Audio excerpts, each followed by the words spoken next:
तो hello everyone, welcome back to the channel ADCA point Phusro. आज के हम इस क्लास में सीखने वाले हैं सेल रेफरेंसेस। इसमें आपका रिलेटिव सेल रेफरेंस है, एब्सोल्यूट सेल रेफरेंस है, मिक्स्ड सेल रेफरेंस है, सर्कुलर सेल रेफरेंस है, फिर 3D सेल रेफरेंस टोटल।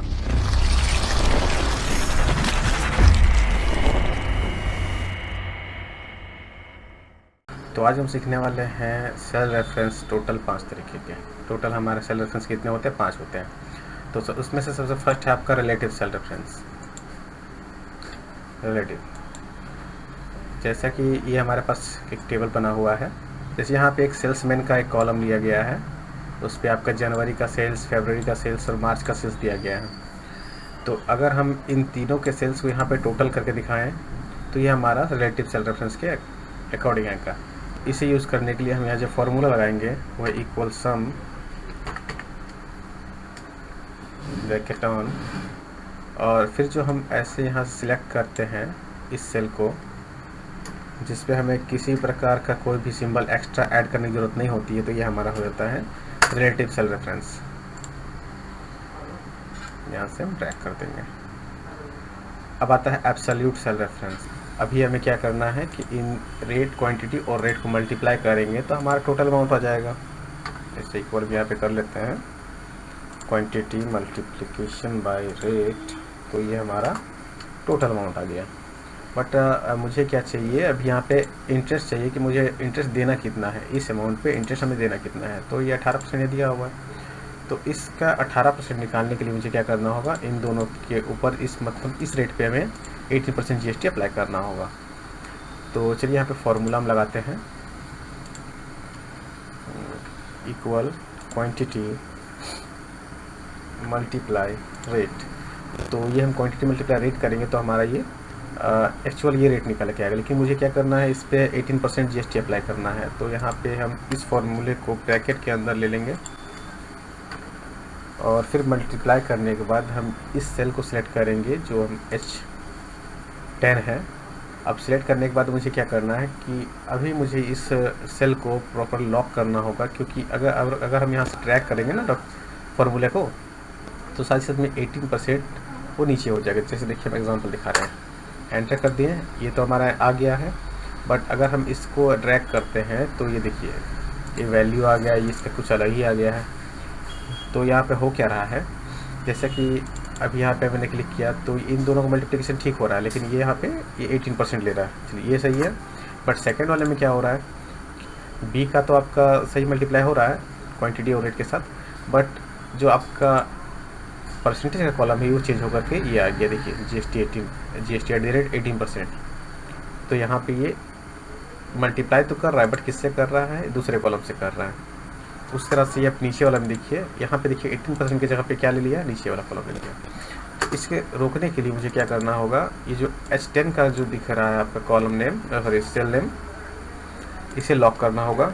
जो हम कीबोर्ड से F4 बटन प्रेस करेंगे तो आपका H के आगे और 10 के आगे देखिए डॉलर का सिंबल आ गया है। तो इस सिंबल का क्या मतलब होता है कि ये पूरी की पूरी तरह से लॉक हो गई। अगर हम फॉर्मूले को ड्रैग करते हैं तो ना ही ये सिलेक्शन नीचे जाएगा, ना ही लेफ्ट, ना ही राइट, ना अप डाउन कहीं ले जाएगा।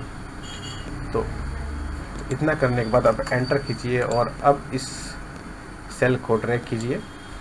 यहाँ पे देखिए उसका वैल्यूज निकल के आ गया। अब इस पर क्लिक करते देखिए इन दोनों का मल्टीप्लाई यहाँ पे दिख रहा है, बट ये जो है आपका कंस्टेंट यहीं पे रुका हुआ है। तो ये आपका हो गया एब्सोल्यूट सेल रेफरेंस। अब हम चलते हैं next topic, mixed cell reference. चलिए, अब मिक्स्ड सेल रेफरेंस में क्या है कि बेसिक्स हमारे दिए हुए हैं। यहाँ पे आपका स्टेट वाइज HRA कैलकुलेशन निकालना है। जैसे झारखंड का 25% है, बिहार का 30%, बंगाल का 35%। ये मैंने रैंडम लिया है, कोई इसका फिक्स्ड रेट नहीं है।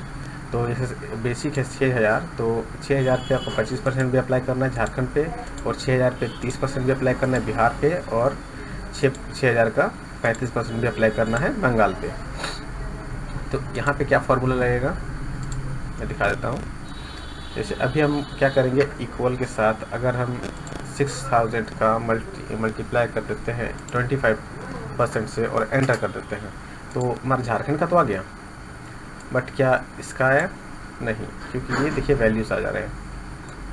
क्या इनका आएगा, यहाँ तक तो आ जाए, लेकिन इन सब का वैल्यूज जाएंगे। देखिए यहाँ पे हो क्या रहा है, आपका फर्स्ट लाइन का लेंथ में आपका सही आएगा, लेकिन यहाँ प्रॉब्लम क्या होगी कि ये आपका 6000 का 25% तो ये निकल के दे रहा है, लेकिन जब इसकी बारी आ रही है तो बिहार में क्या हो रहा है, ये 15,000 का 30% निकाल के दे रहा है। यहाँ पे देखिए 15,000 का 30% निकाल के दे रहा है। तो मुझे क्या करना होगा, अब क्या करना होगा, मुझे इस वाले कॉलम को लॉक करना होगा, F कॉलम को पूरा लॉक करना होगा और 8 रॉ को पूरा लॉक करना होगा। तो इसके लिए क्या करेंगे हम, ये जो कॉलम नेम है हमारा, कॉलम नेम क्या है, F है, तो F के आगे हम एक डॉलर सिंबल ले लेंगे और ये रॉ नंबर कितना है, तो रॉ नंबर है 8 है, तो रॉ के आगे हम एक डॉलर सिंबल ले लेंगे।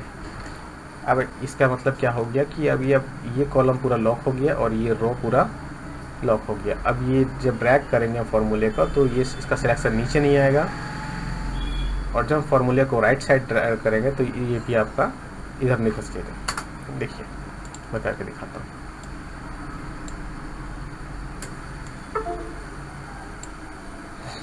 देखिए अभी जैसे मैं यहाँ क्लिक कर रहा हूँ, इसका सिलेक्शन यहाँ है और इसका सिलेक्शन यहाँ पे है, ठीक है। अब देखिए इसका सिलेक्शन यहाँ पे है और ये 35% पे है।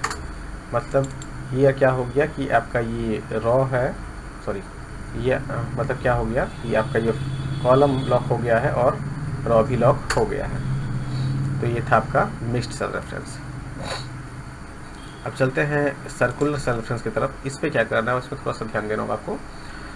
यहाँ पे मुझे कैलकुलेट करना है प्रॉफिट और बोनस, और नोट में मुझे दिया हुआ है profit is equal to revenue minus cost plus bonus. जो आपका प्रॉफिट निकलेगा वो रेवेन्यू से माइनस होगा कॉस्ट और प्रॉफिट। तो ये कैसे होगा कि बोनस तो हमारा दिया हुआ है नहीं, तो उसके लिए मुझे क्या करना होगा, पहले प्रॉफिट कैलकुलेट करना होगा और उसका 5% उसका 6% मुझे बोनस में देना होगा। तो चलिए पहले प्रॉफिट कैलकुलेट करते हैं। प्रॉफिट के लिए क्या करना होगा, रेवेन्यू से घटाना होगा कॉस्ट और बोनस को, इक्वल मैंने रेवेन्यू सेल सेलेक्ट कर लिया माइनस, और ब्रैकेट के अंदर हम सेलेक्ट करेंगे कॉस्ट प्लस बोनस। ब्रैकेट बंद कर देंगे और एंटर प्रेस करेंगे। अभी 8500 आ रहा है, क्योंकि अभी बोनस से माइनस नहीं हुआ है। तो यहाँ पे मुझे एक ऑप्शन ऑन करना होगा, जो कि हमें फाइल मेन्यू में जा कर के ऑप्शंस में जाना है और फार्मूला टैब में जाएंगे, और यहाँ पे देखिए इनेबल इटरेटिव कैलकुलेशन है, इस पर हमें ओके कर देना होगा। ओके करने के बाद ओके कर दिए। अब यहाँ पे हम क्या बोल रहा है कि बोनस जो है प्रॉफिट का 6% है, तो इक्वल बोनस को हम ले लेंगे, सॉरी प्रॉफिट का मल्टीप्लिकेशन 6 और % के साथ एंटर कर देंगे। तो यहाँ पे देख सकते हैं कि बोनस हमारे ये हो गया, अब प्रॉफिट आपका घट गया होगा। अब देखिए डेसिमल के बाद इतने सारे अंक मुझे नहीं चाहिए, तो मैं यहाँ से डेसिमल को डिक्रीज़ कर दूँगा। पॉइंट के बाद मुझे 2 ही डेसिमल चाहिए। अगर डेसिमल नहीं भी चाहिए तो ये भी आप हटा सकते हैं, ठीक है। तो ये आपका हो गया circular cell reference. Circular cell reference के लिए आपको एक चीज़ ध्यान में रखनी होगी, क्या कि आपको यहाँ पे जा कर के फाइल में जा कर के ऑप्शन में जाने के बाद फार्मूले में जाने के बाद आपको इटरेटिव कैलकुलेशन को ऑन करना होगा, टिक करना होगा, तब जा कर के आप ये कैलकुलेशन कर पाएंगे, अदरवाइज आपका आंसर गलत आएगा। चलिए अब हम पढ़ते हैं 3D सेल रेफरेंस के लिए। अब 3D सेल रेफरेंस में क्या बोल रहा है हमें कि आपको टोटल कमीशन जनवरी, फरवरी और मार्च का कैलकुलेट करना है, जो कि हमारा 3 अलग शीट में दिया गया है। जनवरी का देखिए, जनवरी का सेल्स नेम और कमीशन वगैरह दिया गया है, फरवरी का दिया गया है, मार्च का दिया गया है। तो इन तीनों कमीशन मुझे यहाँ पे जोड़ा हुआ चाहिए। 3D सेल रेफरेंस यूज़ करने के लिए आपको एक बात ध्यान रखनी होगी कि हमें जिस सीट से डेटा कलेक्ट करना है उस सीट का रेफरेंस, उस सीट का रेंज आपका सेम होना चाहिए। अगर ये C कॉलम है और 11th रो है, तो आपका जनवरी और फरवरी का भी और मार्च का भी जो सेल का रेंज है आपका वही होना चाहिए। तो चलिए यहाँ पे फॉर्मूला अप्लाई करते हैं, इक्वल सम, क्योंकि मुझे जोड़ना है, ब्रैकेट ऑन करेंगे। अब शीट 1 में जाएंगे जहाँ से हमें डेटा कलेक्ट करना है और उस रेंज को सिलेक्ट करेंगे जहाँ से मुझे डेटा लेना है। तो यहाँ पे आप देख सकते हैं फार्मूला टैब में, ये फार्मूला टैब में दिख रहा है। शिफ्ट के साथ अब ये 3rd नंबर मार्च में आपको क्लिक करना है। तो क्या होगा कि जनवरी, फरवरी, मार्च तीनों का सीट सिलेक्ट हो गया ऑरेंज के साथ। अब क्या करना है, अब इसी टैब में रहते हुए कि अब ये फार्मूला टैब बार में आइएगा, ब्रैकेट बंद करने के बाद आप एंटर जैसे प्रेस करेंगे तो आपका जहाँ पे मुझे सम चाहिए था वहाँ पे वो डाटा में मिल गया है। यहाँ पे अप्लाई हुआ है फार्मूला, वो आप चाहे तो टाइप भी कर सकते हैं तो भी आपका आंसर आ जाएगा। चलिए हम यहाँ पे आपको टाइप करके एक बार दिखाते हैं। इसको हम हटा दिए, स्टॉप ऑफ करना होगा। जैन कॉलन मार्च, फिर लेना है एक्सक्लेमेशन साइन, फिर हमें सेल का रेफरेंस देखना होगा कहाँ से कहाँ तक है। तो हम सेल रेफरेंस देख लेते हैं हमारा कहाँ से है, C2 से C11 तक। ठीक है, तो वापस से हम अपने जाते हैं,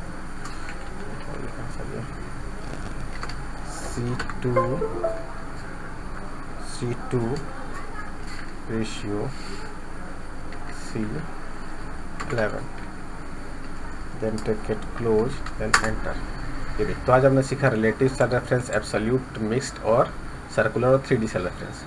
और भी ऐसे इन्फॉर्मेटिव वीडियो के लिए जुड़े रहिए हमारे साथ और सब्सक्राइब कीजिए हमारे चैनल को ADCA Point FUSRO, और लाइक कीजिए, शेयर कीजिए, कमेंट कीजिए। और कोई भी क्वेश्चंस में अगर आपको डाउट हो तो हमें कमेंट करके पूछ सकते हैं।